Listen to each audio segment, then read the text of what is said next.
Hello students, so let's start with the new numericals.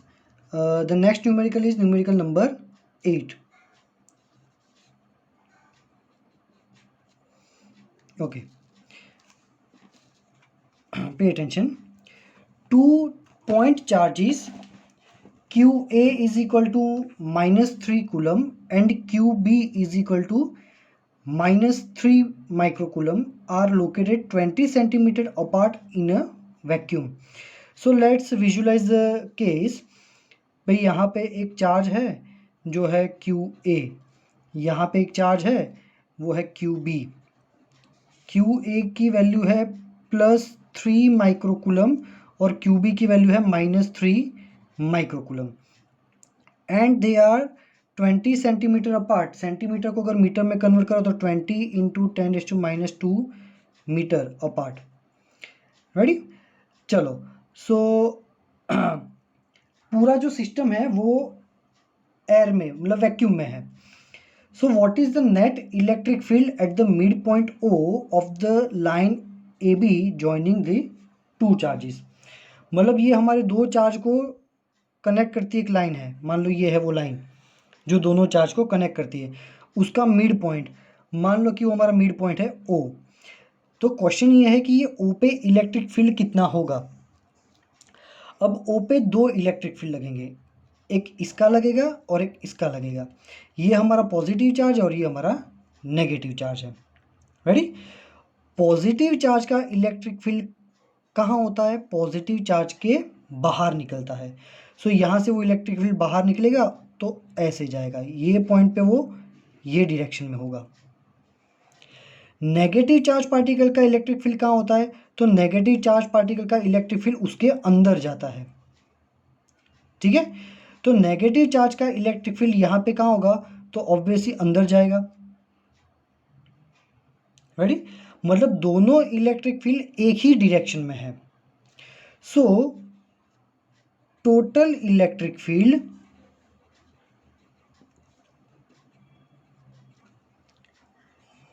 at point O is E is equal to EA plus EB। ये मान लो कि ये A का electric field है और B का ये है। ठीक है, तो टोटल इलेक्ट्रिक फील्ड ये वैल्यू रखते हैं। तो यहाँ पे फॉर्मूला क्या आएगा? E is equal to KQ/R², जो हमने थ्योरी पोर्शन में पढ़ा है। तो इसका इलेक्ट्रिक फील्ड यहाँ पे, अब ये मिड पॉइंट है तो ये डिस्टेंस कितना होगा? 10 × 10⁻²। बाकी का भी उतना ही होगा, 10 × 10⁻², क्योंकि टोटल 20 है। चलो, ये इलेक्ट्रिक फील्ड ऑफ दिस, तो फॉर्मूला होगा K, और ये चार्ज है Q, उसकी वैल्यू है 3 माइक्रोकुलम, मतलब 3 × 10⁻6 KQ बाय डिस्टेंस 10 × 10⁻² का होल स्क्वायर प्लस K। अब ये चार्ज कितना है? -3। तो हमें माइनस नहीं लिखना है। रीज़न, क्योंकि ये माइनस है, ये नेगेटिव चार्ज है। ये चार्ज नेगेटिव साइन को कंसीडर करने के बाद ही हमने ये कंक्लूजन निकाला था कि इसका इलेक्ट्रिक फील्ड अंदर जाता है।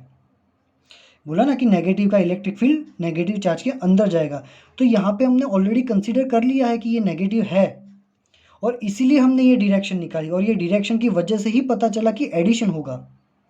सो अब हम माइनस नहीं लिखेंगे, सिंपली क्यू की वैल्यू, तो इसकी वैल्यू क्या होगी? ये 3 × 10⁻6 बाय 10 × 10⁻² का whole square. Ready, so total कितना होगा? तो 2K 3 × 10⁻6 बाय 10 × 10⁻² का whole square. Ready, so total electric field आपका होगा, K की वैल्यू अगर डाल दो तो 9 × 10⁹ × 10⁻6 डिवाइड बाय 10 × 10⁻² का होल स्क्वायर। अगर इसको सॉल्व करोगे तो आपका आंसर आएगा 5.4 × 10⁶ न्यूटन पर कूलम। रेडी, ये हो जाएगा आपका आंसर। यहाँ पे कुछ 2 हो गया, k हो गया, अच्छा 3 लिखना बाकी रह गया है ना, यहाँ पे इंटू 3 भी आ जाएगा। ठीक है, ये 3 हमने नहीं लिखा था। ठीक है, चलो अब हमें दूसरा क्या फाइंड करना है, see the point B, if a negative test charge of magnitude this one, एक हमें छोटा सा चार्ज दिया है जो कि नेगेटिव है, कितना है, वो चार्ज है q is equal to -1.5 into 10⁻⁻⁹ coulomb, ये नेगेटिव चार्ज है, is placed at this point, कहाँ पे, यहीं पे रखा है O पे, ये जो सेंटर पॉइंट है ना O, वो O पे हमने क्या कर दिया, अभी इसको रखा है। So what is the force experienced by the test charge, ये जो टेस्ट चार्ज है उस पर कितना फोर्स लगेगा अब, रेडी, ओके। सो अब ये पॉइंट पे क्या है, तो ये पॉइंट पे इलेक्ट्रिक फील्ड भी है, कितना है, इतना है। सो अगर यहाँ पे अगर नेगेटिव चार्ज है, so negative charge particle placed in an electric field, हो गया, charge particle is placed in an electric field. So theory portion में हमने पढ़ा था कि जब चार्ज पार्टिकल इलेक्ट्रिक फील्ड में होता है तो उस पर फोर्स लगता है, कितना, F is equal to QE। अगर नेगेटिव चार्ज है तो कौन सी डायरेक्शन में फोर्स लगता है, opposite to the electric field, मतलब यहाँ पे फोर्स लगेगा, फोर्स कहाँ लगेगा, इलेक्ट्रिक फील्ड के ऑपोजिट, थियरी पोर्शन में हमने बताया था ऑपोजिट डायरेक्शन में लगेगा, पर कितनी वैल्यू का फोर्स होगा, वो इतनी वैल्यू का। सो F इज इक्वल टू, यहाँ पर भी हम Q में माइनस नहीं लिखेंगे क्योंकि कंसीडर कर दिए डायरेक्शन, नेगेटिव चार्ज को इलेक्ट्रिक फील्ड में रखते हैं तो फोर्स लगता है इलेक्ट्रिक फील्ड की ऑपोजिट डायरेक्शन में, तो नेगेटिव चार्ज है वो कंसीडर कर लिया है हमने, फिर से यहाँ पे Q की जगह -1.5 नहीं लिखेंगे, simply 1.5 into 10⁻⁹ into 5.4 into 10⁻⁶, ready. So इसको सॉल्व करोगे, so you will have answer 8.1 into 10⁻³ newton, ready. कौन सी डायरेक्शन में होगा, OA डायरेक्शन में, कौन सी डायरेक्शन, OA डायरेक्शन में ये फोर्स होगा, ये वाला डायरेक्शन O से A, रेडी। चलो कुछ डाउट हो तो मैसेज कर देना। ओके, सो नेक्स्ट है numerical number 9। A system has 2 charges QA QB, value दे रखी है, located at the point okay. चलो पहला जो चार्ज पार्टिकल है QA वो कितना है, 2.5 इंटू 10⁻⁷ कूलम, और वो कहाँ पे है, वो A पॉइंट पे है, और A पॉइंट के कोऑर्डिनेट्स दे रखे 0 0 -15 centimetre. Same we have another charge particle QB जिसकी वैल्यू है -2.5 into 10⁻⁷ coulomb, and this charge is B which is a 0 0 +15 centimetre, ready, okay. What are the total charge, हमें find क्या करना है, पहला टोटल चार्ज फाइंड करना है, और दूसरा क्या फाइंड करना है, दूसरा फाइंड करना है हमें इलेक्ट्रिक डायपोल मोमेंट, ये पूरे सिस्टम की डायपोल मोमेंट, ये हमें फाइंड करना है। तो पहले डायग्राम ड्रॉ करते हैं। अब देखो कोऑर्डिनेट्स दे रखे हैं, so x 0 y 0, z axis पे है -15, so let's draw a diagram, we can say this is the plus z, for example this one is the -z, यहाँ पे होगा, ये हो गई +x, ये वाली हो गई -x, और y ऐसे परपेंडिकुलर होगा, रेडी। चलो पहला पार्टिकल जो है QA वो कौन सी डायरेक्शन में है, तो -15 सेंटीमीटर, मतलब ओरिजिन से नेगेटिव z एक्सिस पे 15 सेंटीमीटर दूर पे पॉइंट A है, तो ये हो गया 15 सेंटीमीटर, ठीक है, नेगेटिव इंडिकेट्स डायरेक्शन। अच्छा B पॉइंट कहाँ है, x y z पे पॉजिटिव 15 सेंटीमीटर पे, तो ये भी हो जाएगा पॉजिटिव एक्सिस पे एक B पॉइंट है 15 सेंटीमीटर डिस्टेंस पे। तो इन दोनों के बीच का टोटल डिस्टेंस कितना हो जाएगा 30 सेंटीमीटर, मतलब 30 into 10⁻²⁻2 metre. Ready? Okay, now ये हो गया डायपोल। क्यों? क्योंकि ए पॉइंट पे जो चार्ज है ना, ये चार्ज है 2.5 इंटू 10⁻⁻7 कूलम, ये हमारा क्यू ए है। और यहाँ पे है हमारा B charge, Q B is equal to -2.5 into 10⁻⁻7 coulomb. So ये हो गया हमारा डायपोल। डायपोल क्या था? Equal and opposite charges placed at a finite distance. तो दोनों के बीच का डिस्टेंस भी फाइनाइट है, तो ये पूरा डायपोल हो गया। तो इसका टोटल चार्ज कितना होगा? तो टोटल चार्ज समेशन क्यू, जितना पॉजिटिव है उतना ही नेगेटिव है, total charge is 0। Now dipole moment. So dipole moment का फॉर्मूला होगा P is equal to 2AQ। अब ये 2A क्या है? So 2A is the distance between two charges into value of any one charge, value of any one charge. तो ये हो जाएगा डायपोल मोमेंट। ठीक है, तो 2A क्या है? डिस्टेंस बिटवीन टू चार्जेस, दो चार्जेस के बीच का डिस्टेंस कितना है? 30 इंटू 10⁻², ये 2A की वैल्यू डाल दी हमने यहाँ पे, इंटू क्या है? Q means value of any one charge. तो दोनों की वैल्यू सेम ही है, कितनी? 2.5 इंटू 10⁻⁻7। इसको अगर सॉल्व करोगे तो आपको P की वैल्यू मिलेगी 7.5 इंटू 10⁻⁸ कूलम इंटू मीटर। तो ये हो गया डायपोल मोमेंट का वैल्यू। डायपोल मोमेंट की डायरेक्शन क्या होती है? सो थियरी पोर्शन में पढ़ा था कि डायपोल मोमेंट की डायरेक्शन होती है नेगेटिव टू पॉजिटिव चार्ज। तो ये हो जाएगी हमारी डायपोल मोमेंट की डायरेक्शन, मतलब यहाँ पे डायरेक्शन हो जाएगी अलोंग बी से लेके ए तक की, ये हमारी डायरेक्शन होगी। And this one is our numerical. ठीक है, चलो अब आगे बढ़ते हैं।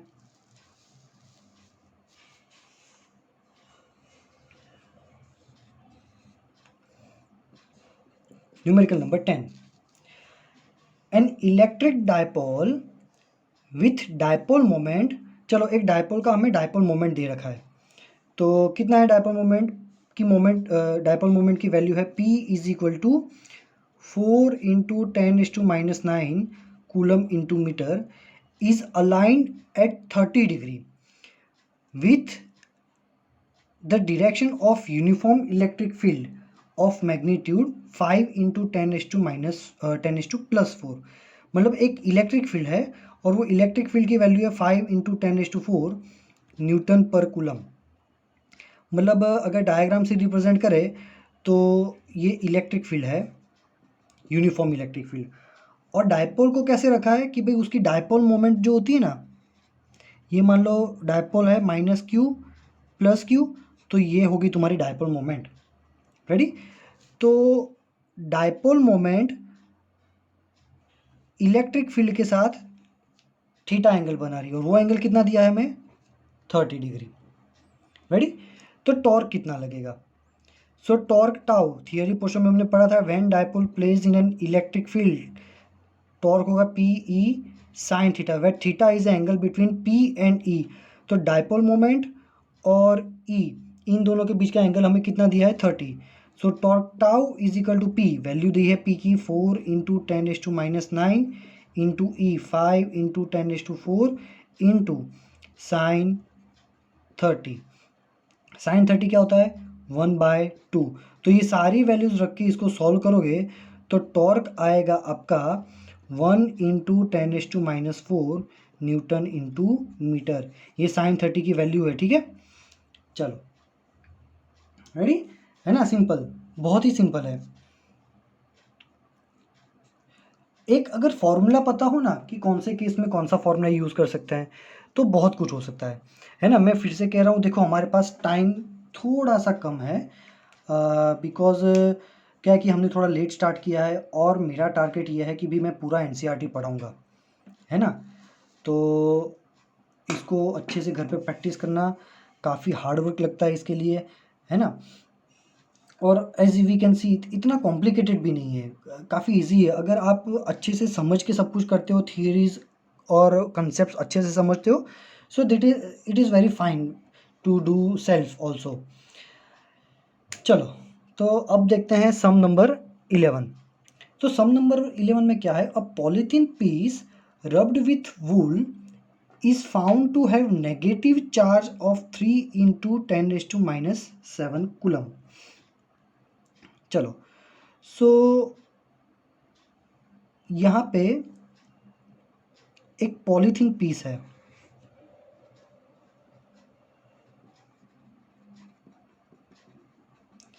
जिसको ये वूल से रब किया है। अब यहाँ पे हमें नेगेटिव चार्ज मिला, ठीक है।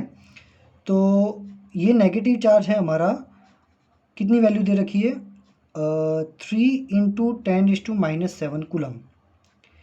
Estimate number of electrons transferred from which to which, कितने इलेक्ट्रॉन कहाँ से कहाँ गए होंगे।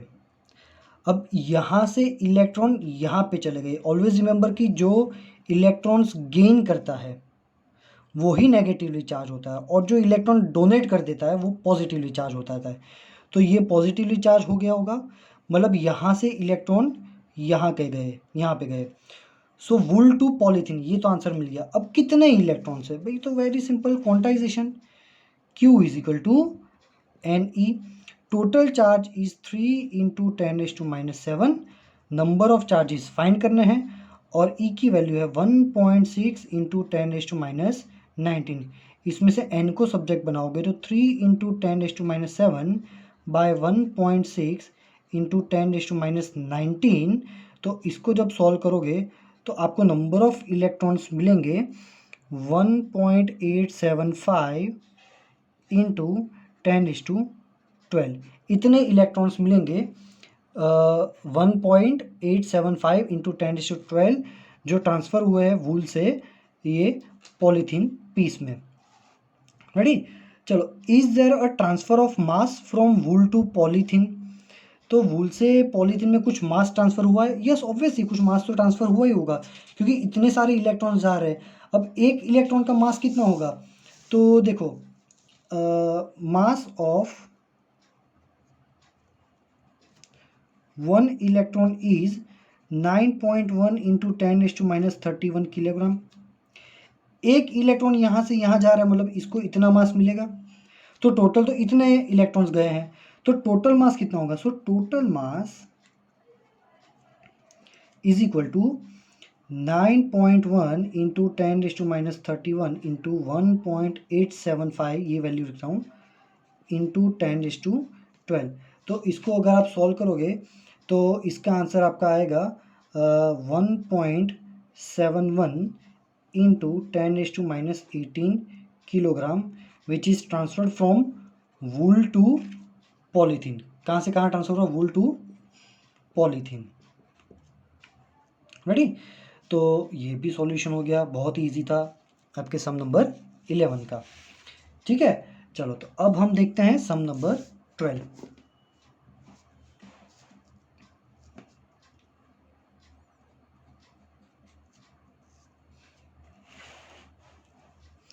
To insulated charge copper spheres A and B. भाई हमारे पास दो कॉपर के स्फीयर है, मतलब कंडक्टिंग मटेरियल के बने हुए हैं।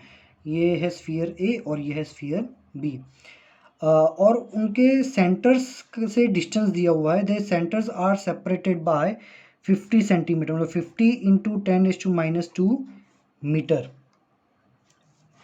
रेडी, चलो, सो what is the mutual force of electrostatic repulsion if the charge on each is 6.5। इसका चार्ज है 6.5 इंटू 10⁻⁻7 कूलम, और इसका भी चार्ज है 6.5 into 10⁻⁻7 coulomb. Radius of A and B are negligible compare to distance of separation, मतलब इनकी radius बहुत छोटी है, ठीक है। तो ये क्यों लिखा है, उसके पीछे का भी एक रीज़न है, वो मैं अभी बताता हूँ। पहले न्यूमेरिकल सॉल्व करते हैं।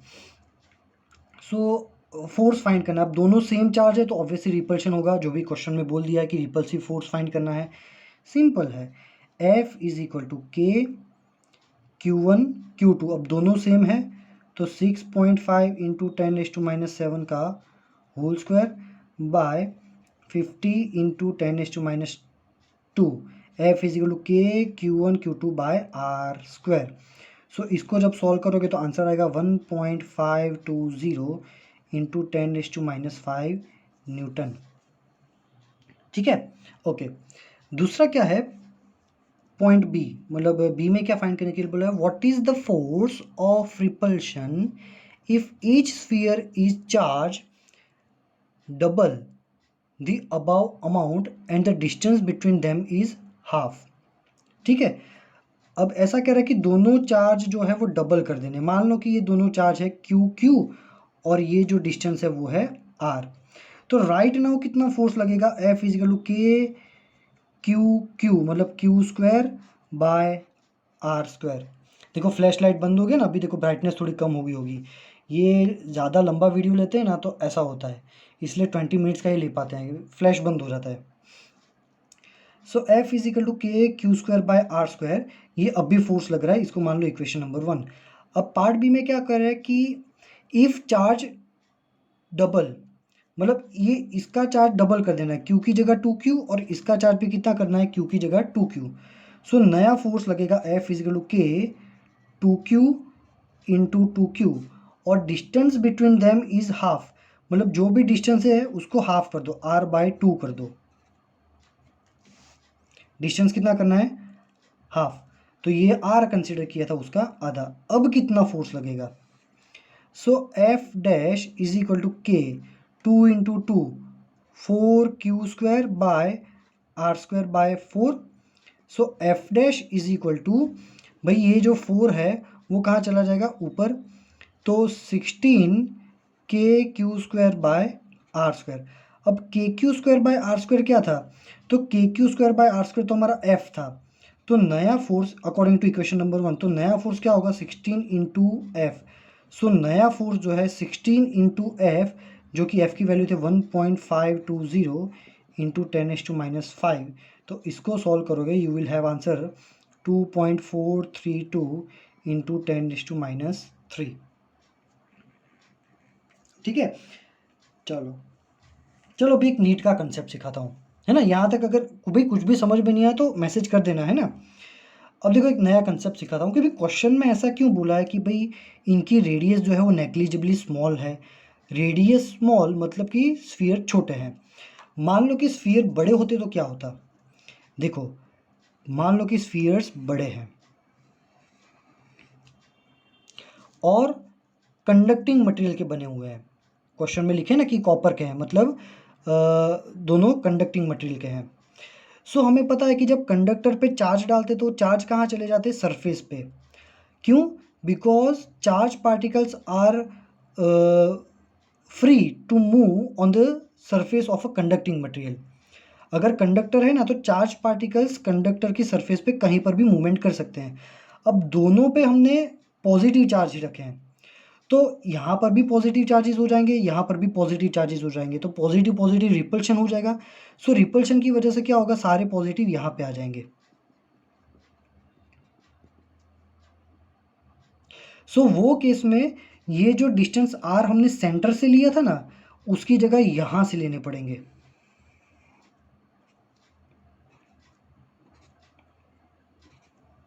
तो वो डिस्टेंस इंक्रीज हो जाएगा compare to the previous one. तो ये एग्जाम में ध्यान रखना है, if the spheres are comparatively very large and made up of conducting material, तो ये रिपल्शन की वजह से चार्ज पार्टिकल सेपरेट हो जाते हैं, तो ये सरफेसिस से हमें डिस्टेंस गिनना पड़ता है, तब सेंटर से मत गिनना, है ना। सो इतना एग्जाम में ध्यान रखना, ठीक है। चलो कुछ डाउट है तो मैसेज कर सकते हो, ठीक है। Thank you very much students, bye.